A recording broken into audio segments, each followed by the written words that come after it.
안녕하세요. 대한민국의 알찬 방산 소식을 빠르고 정확하게 전달해드리는 국방탐 구생활입니다. 좋아요, 구독, 알림 설정, 후원 진심으로 감사드립니다. 그래서 오늘은 전 세계 주요 이슈와 함께 K방산, 사우디아라비아, 그리고 KF-21 전투기와 관련된 이야기를 자세히 전해드리려고 합니다.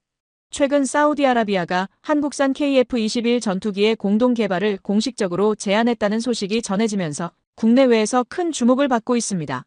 특히나 얼마 전 아랍에미리트 사령관이 KF-21 탑승 후 더욱더 급해진 것으로 보이는데요. 사우디는 그동안 한국 방위산업에 지속적으로 관심을 보여왔으며 KF-21 공동 개발에 대해서도 오랫동안 우호적인 입장을 유지해왔습니다. 이번 발표는 그동안 비공식적으로 진행되던 협의가 처음으로 공식적인 형태로 공개된 사례로, 무함마드 빈 살만 왕세자는 KF-21을 6세대 전투기로 발전시키기 위해 한국과의 긴밀한 협력을 희망한다고 강하게 밝혔습니다.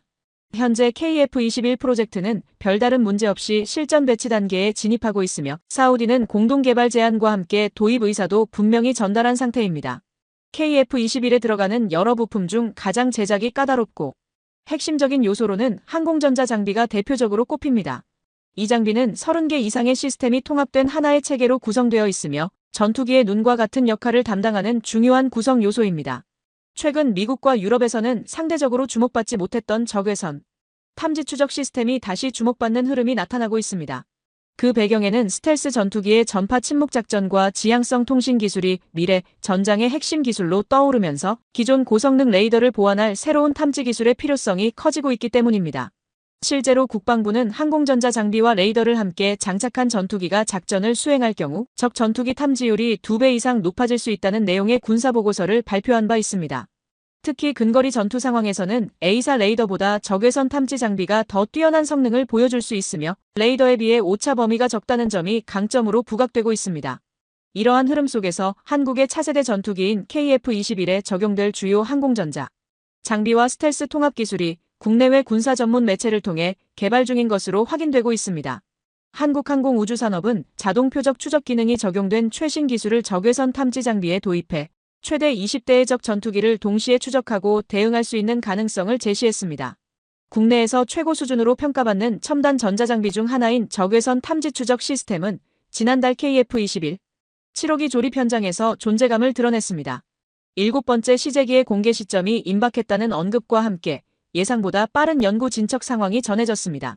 또한 스텔스 성능 강화를 목표로 추진 중인 블록2 개발과 관련해 적외선 탐지 장비의 스텔스화가 병행되고 있다는 점 역시 주목받고 있습니다. 현재 국방 전문 매체와 관련 정보 플랫폼에서는 KF-21을 검색할 경우 적외선 추적 시스템을 중심으로 항공전자 장비에 대한 보도가 활발하게 이어지고 있습니다. 이와 함께 KF-21에 대한 긍정적인 평가가 언론을 통해 계속 전해지고 있지만 일부에서는 신중한 시각을 유지하는 의견도 존재합니다. 기존 세대 전투기들은 항공전자 장비를 기체 외부에 돌출된 형태로 장착하면서 스텔스 성능이 저하된다는 문제가 자주 지적되었습니다.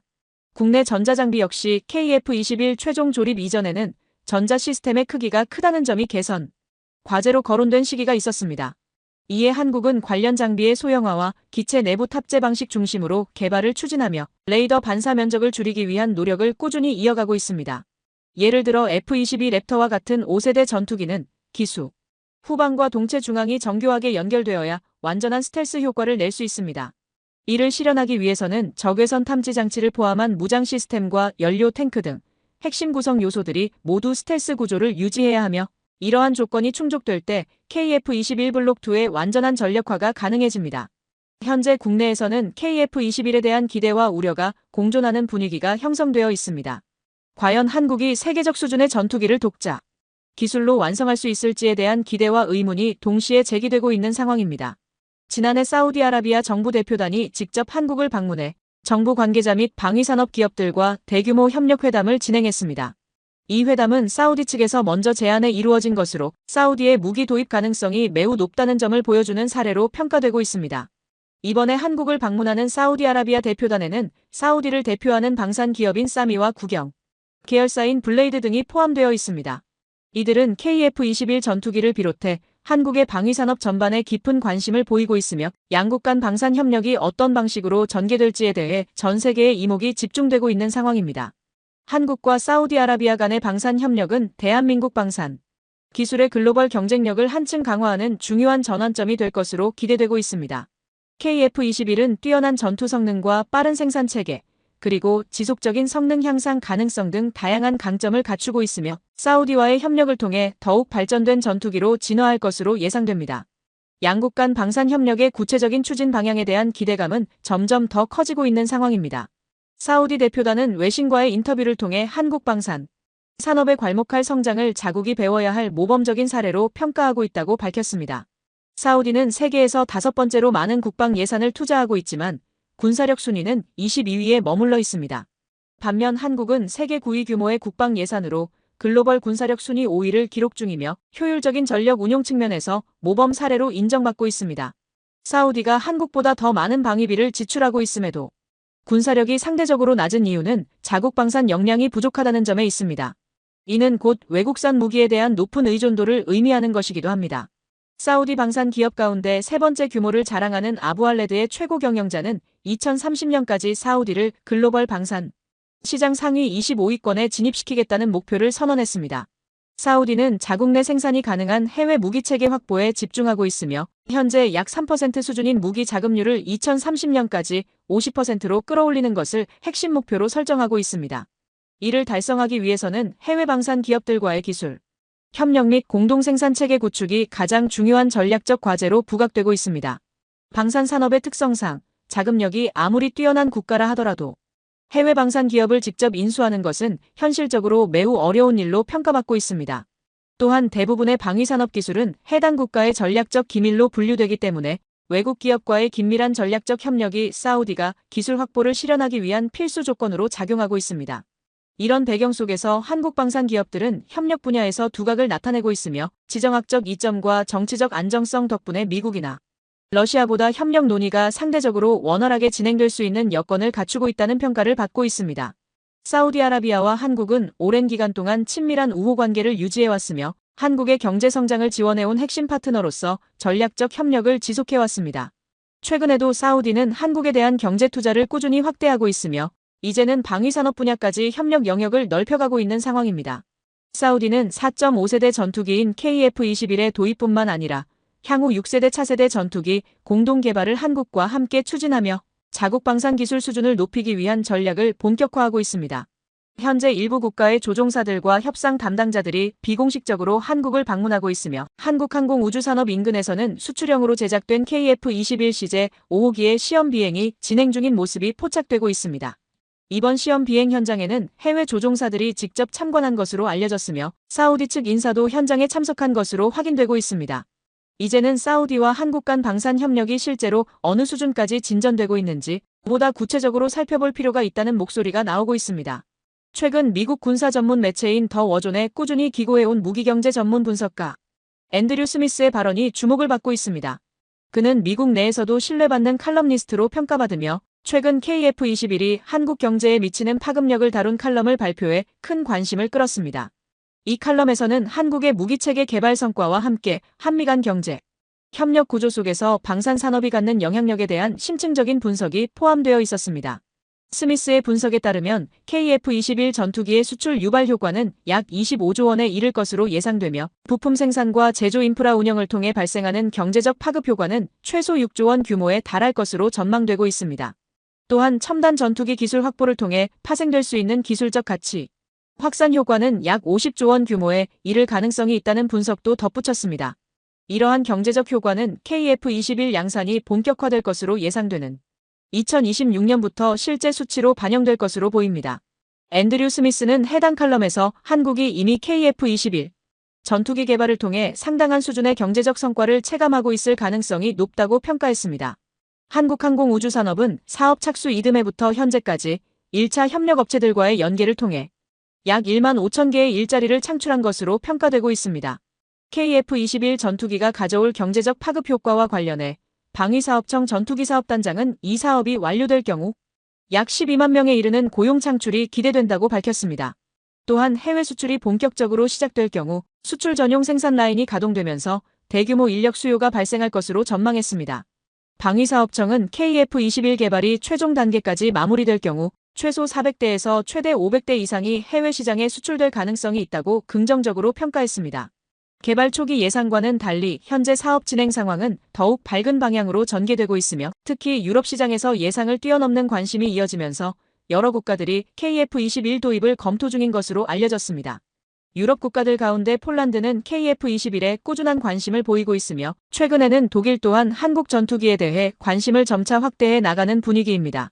한국 입장에서는 사우디아라비아의 투자가 자국 방위산업 역량을 한층 강화할 수 있는 중요한 기회가 될 수 있습니다. 무함마드 빈 살만 사우디 왕세자는 그동안 한국과의 경제 협력에 깊은 관심을 보여왔으며 과거에도 수조 원 규모의 투자를 실행한 사례가 있습니다. 이와 함께 한국 방산 제품 도입 의사도 적극적으로 표명해왔으며 양국 간 경제 협력 관계는 점차 확대되고 있는 추세입니다. 사우디는 방산 분야에서도 한국과 긴밀한 협력 관계를 구축하고 있으며 지난해에는 한국의 천공투 방공 미사일 시스템을 약 1조 원 규모로 도입한 바 있습니다. 이러한 방산 협력은 사우디가 천공투 체계에 주목하게 된 중요한 계기 중 하나가 되었습니다. 사우디는 예멘과의 국경 문제로 인해 후티 반군의 탄도미사일과 드론 공격에 지속적으로 노출되고 있었으며 이에 대응 가능한 무기 체계의 필요성을 절실하게 인식하고 있었습니다. 이러한 안보 위협에 대응하기 위해 선택된 방공 시스템이 바로 한국의 천공투입니다. 사우디는 한국산 무기의 높은 성능에 대해 만족감을 드러내며 추가적인 무기 체계 도입도 적극적으로 검토 중입니다. 특히 이란과의 지속적인 군사적 긴장 상황을 고려할 때 사우디는 차세대 전투기 확보의 필요성을 그 어느 때보다 강하게 인식하고 있습니다. 경제적으로 여유가 있는 사우디아라비아는 석유 수출을 통해 안정적인 재정 기반을 확보하고 있으며 방산 장비를 구매할 때도 대부분 전액을 일시불로 지급하면서 석유 부국으로서의 면모를 확실히 보여주고 있습니다. 사우디는 국가 안보 강화와 국방력 증진을 위해 매년 약 300조 원에 달하는 막대한 국방 예산을 편성하고 있으며 최근에는 특히 5세대 전투기 확보에 강한 관심을 보이고 있습니다. 러시아의 우크라이나 침공 이후 러시아와 방산 협력을 추진하는 것은 서방 주요 국가들과의 경제적 관계를 포기하는 것과 같다는 인식이 국제사회에 널리 확산되었습니다.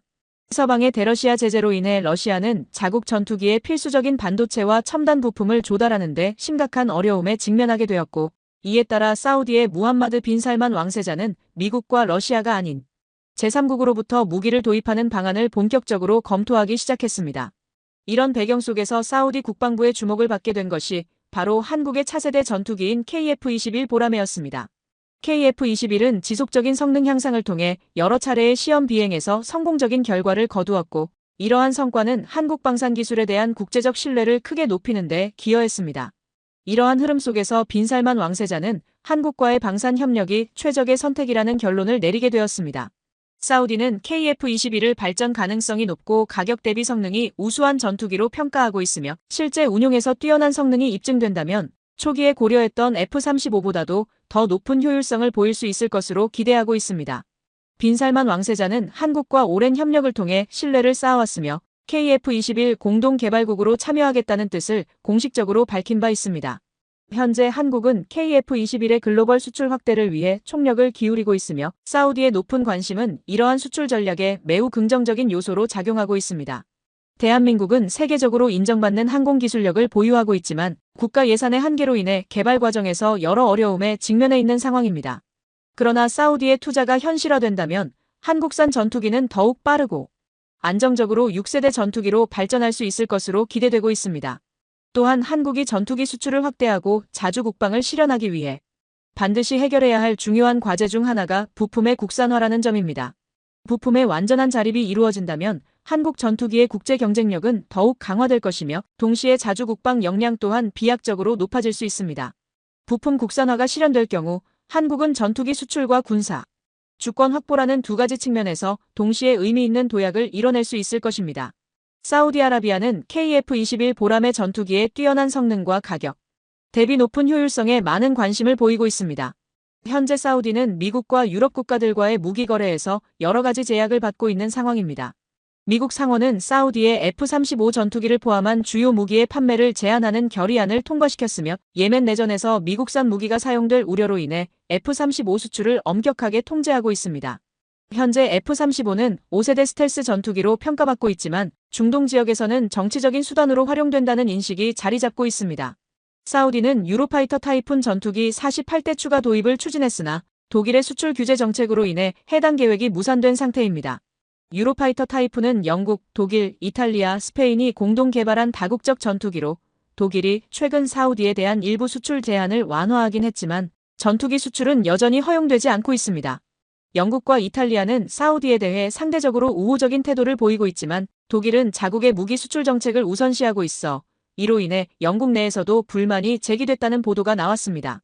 또한 유로파이터는 핵심 부품이 각국에 분산, 생산되는 구조를 갖고 있어 참여국 모두의 승인이 있어야 수출이 가능한 체계입니다. 이처럼 반복되는 수출 제약으로 인해 사우디는 영국, 일본, 이탈리아가 함께 진행 중인 6세대 전투기 개발 사업인 템페스트 프로젝트 참여도 시도했지만 이번에는 일본이 공식적으로 반대 입장을 밝혔습니다. 일본은 사우디의 참여가 팀 내 의사결정 구조를 복잡하게 만들고 전투기 개발 일정에도 수년간 지장을 줄 수 있다며 부정적인 의견을 내놓았습니다. 이러한 일본의 입장은 미국이나 러시아와의 기술 격차 확대를 우려한 판단으로 해석되고 있습니다. 일각에서는 일본의 반대 결정에 미국의 의도가 반영된 것이라는 관측도 제기됐으나 결국 사우디의 템페스트 프로젝트 참여는 좌절됐습니다. 이런 상황에서 사우디가 현실적으로 선택할 수 있는 기종으로는 프랑스의 라팔과 한국의 KF-21 두 기종만이 남아 있습니다. 실제로 최근 몇 년간 라팔 전투기의 수출 실적은 총 4대에 불과하며 프랑스 공군 역시 첫 기체를 인도받는 데 5년 이상이 걸린 사례가 있습니다. 지난해에도 12대 생산 계획이 세워졌지만 모두 프랑스 자국군 공급분으로 배정되어 수출 물량 확보에는 한계가 있는 상황입니다. 즉, 라팔 전투기의 실제 생산 능력은 한 달에 겨우 한 대 수준에 머무르고 있는 상황입니다. 현재까지 라팔 전투기의 해외 수출 및 현지 생산 예정 물량은 총 약 1964대로 집계되고 있으나 현재 프랑스의 생산 속도를 감안하면 모든 기체를 납품하는 데만 13년 이상이 걸릴 것으로 예상됩니다. 일부에서는 구매국 현지에 조립 라인을 구축해 납기 일정을 단축하는 방안을 제안했지만 프랑스 다소사는 이에 대해 강경한 입장을 유지하고 있습니다. 과거 인도가 라팔 전투기 36대를 도입하면서 현지 생산을 요구했을 당시 다소는 인도 내 생산 설비 구축을 위해서는 최소 100대 이상의 추가 주문이 필요하다는 조건을 내세운 바 있습니다. 이는 현지 생산과 기술 이전을 적극적으로 추진하는 대한민국의 방산, 수출 전략과는 분명한 차이를 보이는 부분입니다. 다소는 현지 조립이 수익성 측면에서 불리하다고 판단하고 있으며 라팔 전투기 자체가 원래 3세대 다목적기로 설계된 만큼 스텔스 성능이 부족하고 4.5세대 이상의 기술 확장성에도 한계가 있다는 입장을 고수하고 있습니다. 결국 다소의 관점에서는 라팔 전투기에서 기대할 수 있는 수익 구조가 초기 구매 비용과 정비 유지 비용에 국한된다는 의미입니다. 반면 한국의 방산 전략은 이러한 방식과 확연히 다른 특징을 지니고 있습니다. KF-21은 애초에 5세대 및 6세대 전투기로의 업그레이드를 고려해 설계되었으며 향후 6세대급 플랫폼으로의 발전 가능성을 충분히 염두에 둔 구조입니다. 현지 생산 체계가 마련될 경우 지속적인 기술 개량을 통해 장기적인 수익 창출이 가능한 시스템으로 설계되어 있습니다. 또한 유지보수 주기가 길어지더라도 현지 파트너, 기업과의 수익 분담 방식을 통해 운영된다면 수익성 저하에 대한 우려는 크지 않을 것으로 예상됩니다. 한국의 생산 인프라는 프랑스에 비해 월등히 우수하다는 평가를 받고 있으며 이로 인해 한국산 방산 제품의 가장 큰 강점 중 하나로 빠른 납기가 꼽히고 있습니다. 국산 전투기의 성능은 전 세계에서 주목받고 있으며 한국의 방산 기술력은 현재 세계 군사 강국들과 어깨를 나란히 할 수준으로 평가되고 있습니다. 한국은 미래 전장 환경에서 요구되는 스텔스 성능을 비약적으로 향상시킬 수 있는 기술적 역량을 갖추고 있으며 이로 인해 KF-21은 21세기 이후 개발된 유일한 4.5세대 전투기로 높은 관심을 받고 있습니다. 2030년대 중반에 접어들어도 KF-21과 정면으로 경쟁이 가능한 전투기는 사실상 존재하지 않을 것이라는 전망이 우세합니다. 다음은 독일 관련 소식입니다. 지난해 열린 나토 정상회의에서 미국과 독일은 장거리 무기 배치를 포함한 공동 성명을 발표했습니다. 이후 미국은 2026년부터 독일 내에 장거리 미사일을 배치할 계획을 수립한 것으로 알려졌습니다. 이번 배치 계획에는 토마호크 미사일뿐만 아니라 현재 개발 중인 극초음속 무기 등 첨단 무기 체계가 포함될 예정입니다. 1987년 미국과 구소련이 체결한 중거리 핵 전력 조약은 지상 발사형으로 사거리 500km 이상인 미사일의 개발을 금지했지만 2019년 미국은 러시아의 조약 위반을 이유로 해당 협정에서 공식 탈퇴했습니다. 이러한 배경 속에서 미국의 장거리 미사일이 독일에 배치되는 것은 과거 군축 체제가 사실상 무력화되었음을 보여주는 상징적인 조치로 해석되고 있습니다. 올라프 숄츠 독일 총리는 이번 결정을 환영하며 현재 시점에서 매우 중요한 결정이라고 평가했습니다. 같은 날 독일은 미국 워싱턴 D.C.에서 프랑스, 이탈리아, 폴란드와 함께 장거리 미사일 공동 개발을 위한 양해각서를 체결했습니다. 현재 독일 베를린과 러시아 모스크바 간 거리는 약 1600km이며 독일을 비롯한 유럽 주요 국가들이 운용 중인 타우러스 미사일의 사거리는 대체로 500km 수준에 머물고 있습니다. 이에 대해 러시아는 미국과 독일의 이 발표가 자국 안보에 심각한 위협을 가하는 조치라며 강하게 반발했습니다. 러시아 국영 타스 통신은 크렘린궁 대변인 드미트리 페스코프의 발언을 인용해 러시아가 이에 대응하기 위한 군사 조치를 준비 중이라고 보도했습니다. 페스코프 대변인은 냉전 시대로 회귀하는 조짐이 보이며 직접적인 충돌 가능성 등 냉전 시기의 대립 구도가 다시 살아나고 있다고 경고했습니다. 블라디미르 푸틴 러시아 대통령은 지난해 미국이 유럽과 아시아 지역에서 중단거리 미사일 배치를 추진하자 러시아도 핵 탑재가 가능한 중단거리 지상 발사 미사일의 생산 재개를 검토해야 한다고 밝힌 바 있습니다. 또한 지난해 5월 말 미국과 독일이 자국 무기를 이용해 우크라이나가 러시아 본토를 방어 목적으로 타격하는 것을 허용하자 러시아는 제3국의 자국산 장거리 미사일을 배치할 수 있다고 경고했습니다. 이로 인해 세계 각지에서 군사적 충돌 위험이 높아지고 있는 상황입니다. 이처럼 복잡한 국제 안보 환경 속에서 한국산 방산 무기들이 글로벌 시장에서 높은 평가를 받고 있으며 특히 한국 무기의 미국 수출 가능성에도 많은 관심이 쏠리고 있습니다. 최근 미 해군은 환태평양 훈련 중 하와이 인근 해역에서 한국산 무인 수상정에 탑재된 비공 미사일의 실사격 시험을 진행했으며 이 시험 결과는 매우 우수한 성능을 입증한 것으로 평가받고 있습니다.